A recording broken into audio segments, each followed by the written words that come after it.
श्री राम जय राम जय जय राम, श्री राम जय राम जय जय राम, श्री राम जय राम जय जय राम, श्री राम जय राम जय जय राम। श्री राम जी सरकार की जय हो, लक्ष्मण जी भगवान की जय हो, बोले हनुमंत लाल की जय हो। आइए श्री वाल्मीकि रामायण के 36वें सर्ग में हम आप लोगों को कथा सुनाएंगे कि देवताओं का शिव पार्वती को और श्रुत कीड़ा से निवृत्त करना तथा उमा देवी का देवताओं और पृथ्वी को श्राप दे देना। ये कथा आप लोग श्रवण करेंगे। महादेव उमा जी के साथ में क्रीड़ा कर रहे थे और देवताओं ने उसको रोका और पार्वती जी ने पृथ्वी को श्राप दे दिया। ये कथा आप लोग श्रवण करेंगे। बोले राम जी सरकार की जय हो। ये कथा है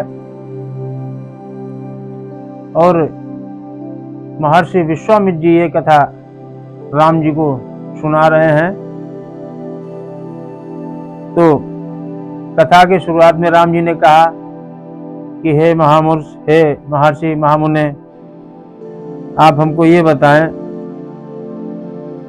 कि पृथ्वी को कैसे श्राप दिया था पार्वती जी ने।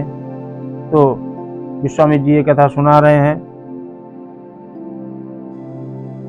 और गंगा जी, ये पवित्र जो गंगा जी हैं, ये त्रिपथगा क्यों कहलाई, ये आप हमको बताएं। तो आप सभी वृत्तांत के ज्ञाता हैं, यह वृत्तांत आप हमको श्रवण कराएं। लोक को पवित्र करने वाले गंगा किस कारण से 3 मार्गों से प्रवाहित होती हैं, 3 रास्ताओं से होकर के गुजरती हैं, प्रवाहित होती हैं। सरिताओं में श्रेष्ठ गंगा जी की त्रिपथगा नाम से प्रसिद्धि हुई है, ख्याति हुई है। ये क्यों हुई है, ये महर्षि आप हमको श्रवण कराएं, बताएं। तब राम जी के पूछने पर विश्वामित्र जी ने कहा, और साथ में ऋषि लोग भी बैठे थे, उनको भी कहा कि हे राम, पूर्व काल में एक समय महातपस्वी भगवान भोलेनाथ, नीलकंठ भोलेनाथ जी उमा देवी पार्वती उमा के साथ में जब उनका विवाह हुआ और वो दुल्हन के रूप में शिव जी के यहाँ पहुंची हैं, तो उन्होंने अपने पास निकट आकर के और पार्वती जी से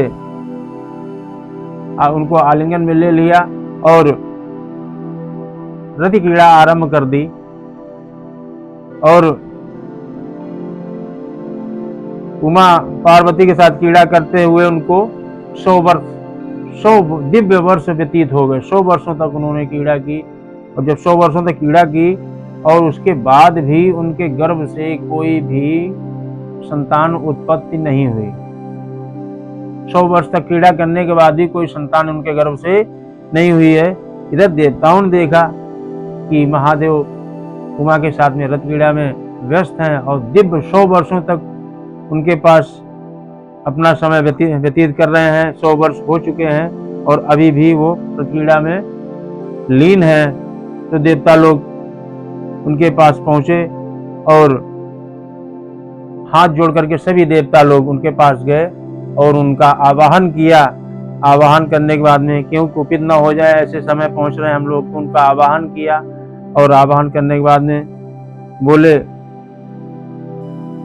कि हे भगवान, आप तो लोक के हित के लिए हमेशा तत्पर रहते हैं और जरा विचार कीजिए कि आप ये रत क्रीड़ा कर रहे हैं और इससे आपका जो है ये दिव्य तेज है, कौन सहन कर पाएगा, ये इसका गर्भ कौन धारण कर पाएगा और इस तेज कहाँ पर जाएगा, आप जरा विचार करें।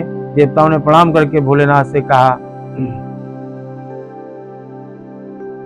और यहाँ नहीं, तीनों लोकों में आपका जो है दिव्य तेज है वो किसी की क्षमता नहीं जो इसको धारण कर पाए।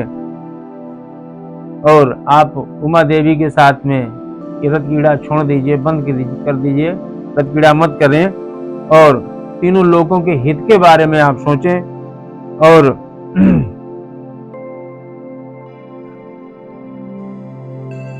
अगर ये कहीं पर आपका तेज स्थिर हो जाएगा तो वहां पर हे महादेव जी विनाश हो जाएगा।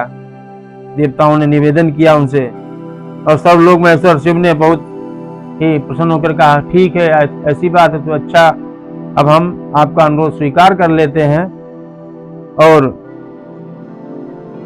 वो उमा सहित भोलेनाथ अपने जो है कैलाश पर्वत पर चले गए और उन्होंने कहा कि मेरा आप बताइए कि अगर क्षुब्ध होकर के मेरा ये तेज कहीं स्खलित हो जाए तो उसको कौन धारण करेगा। महादेव ने देवताओं से पूछा तो देवताओं ने एक मत होकर के एक धुन में कहा कि हे महादेव, अगर ऐसा क्षुब्ध होकर के आपका तेज स्खलित होता है तो उसको पृथ्वी माता है, पृथ्वी जी धारण करेंगी। तो महादेव ने कहा कि पृथ्वी धारण करेंगी। सभी देवताओं ने कहा हाँ। तो भोलेनाथ ने अपना तेज स्खलित किया और वो तेज उनके जो है पृथ्वी पर गया। जब पृथ्वी पर गया तो ब्रह्मा जी समस्त देवताओं ने कहा कि ये तो विनाश हो जाएगा, पृथ्वी पर चला जाएगा, अगर ये इसका क्या होगा, ये तेज को कौन संभालेगा। तो सभी देवताओं ने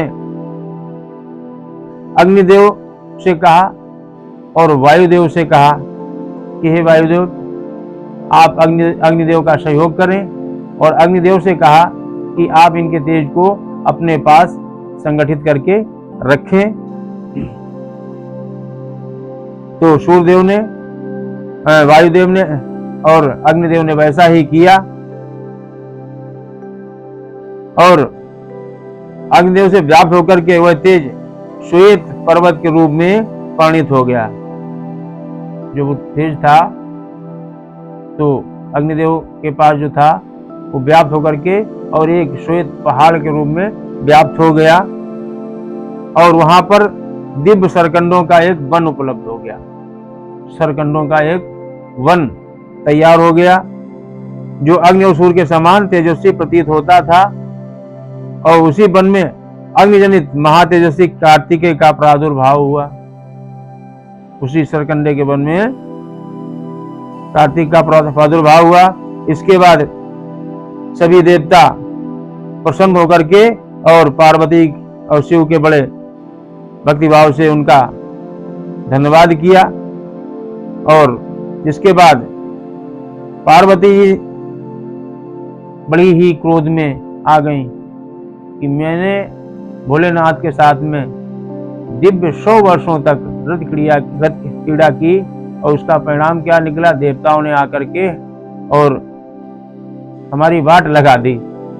तो पार्वती ने क्रोध में आकर के पृथ्वी को श्राप दे दिया कि हे पृथ्वी, अब तुम किसी एक की नहीं रहोगी, तुम कई लोगों की भार्या बनोगी। ये श्राप पार्वती जी ने पृथ्वी को दिया। और देवताओं, मैंने पुत्र प्राप्ति की इच्छा से पति के साथ समागम किया था परंतु तुमने मुझे रोक दिया। अतः अब तुम लोग भी अपनी पत्नियों के साथ संतान उत्पन्न नहीं कर पाओगे। ये श्राप पार्वती जी ने देवताओं को भी दिया। और तुम्हारी पत्नियां भी संतान उत्पन्न करने के योग्य नहीं रहेंगी। ये पार्वती जी ने श्राप दे दिया और संतानहीन हो जाएंगी तुम्हारी पत्नियां और तुम लोग भी। सभी देवता लोग घबरा गए और उन्होंने हाथ जोड़ा और सभी लोग उमा देवी से पृथ्वी को भी श्राप दे दिया उन्होंने और कहा तेरा एक रूप नहीं रह जाएगा, तू बहुतों की भार्या बनेगी। ये पार्वती उमा ने श्राप दिया। और खोटी बुद्धि वाली पृथ्वी, तू चाहती थी कि मेरे पुत्र न हो, अतः मेरे क्रोध से कुपित होकर तू भी पुत्र जनित सुख या प्रसन्नता का तेरे पास कोई ऐसा साधन नहीं होगा, तुझको भी कोई पुत्र प्राप्त नहीं होगा। उन सब देवताओं को उमा देवी के साप से पीड़ित देख करके भगवान शिव ने पश्चिम की तरफ मुख करके और अपने कैलाश पर्वत की तरफ प्रस्थान किया। वहां से जाकर हिमालय पर्वत के उत्तम भाग में उसी के एक शिखर पर उमा देवी के साथ भगवान महेश्वर दोनों लोग जाकर के और तप करने लगे। और लक्ष्मण से श्री राम, ये मैंने तुमने गिरिराज हिमवान की छोटी पुत्री उमा देवी का विस्तृत बताया। ये विश्वामित्र जी ने ये कथा लक्ष्मण और राम को श्रवण कराई। बोलो जय जय श्री सीताराम, बोलो राम जी सरकार की जय।